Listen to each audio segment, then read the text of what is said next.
want to talk about shiny object syndrome, because when we talk about exits and then looking for, the nine types of assets you might have in your business and how to build other assets, when you have a very strong business, the last thing you want to do is start creating all these different disparate businesses with inside of them.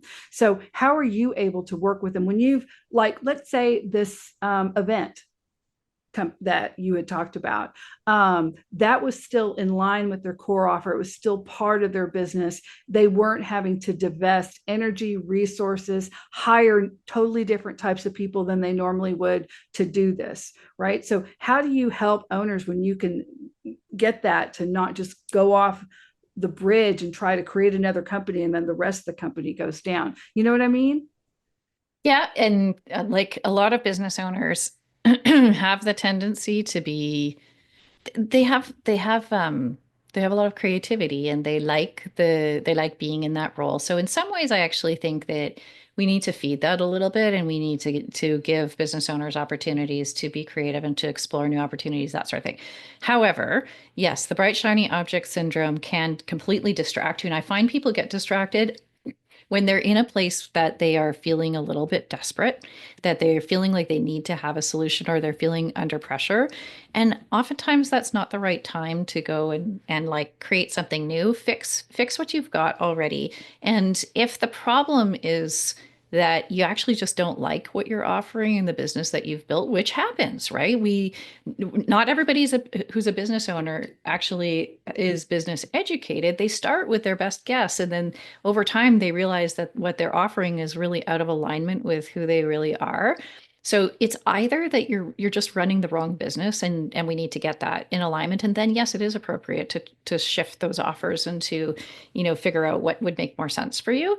But if it's just not performing and it is still the right offer that you're interested in, let's fix the performance first.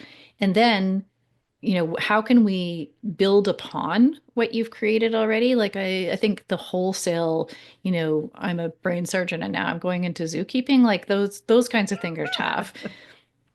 It happens, but those kind of shifts are tough. But I like the incremental shifts where it's actually building on what you've got already. And Mm-hmm. yes, we can create a whole new line of business, or we can create a new exploration, but let's do it in a way that's leveraging what you have already, and then continuing to let it grow, but also create the vision for it. Like don't just sort of knee jerk an opportunity and say, oh, we could sell this thing, let's just go make it.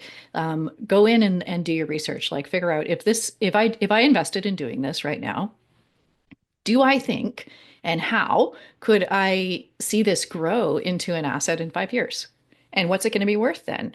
If you can do that analysis and you can figure out that it's a worthwhile investment, and there's going to be some stuff you just don't know, right? But you're making good guesses, then we put a plan in place, but without, cannibalizing the rest of the business. I think that it's good to have this turnover, this sort of churn inside the business of new ideas and new opportunities.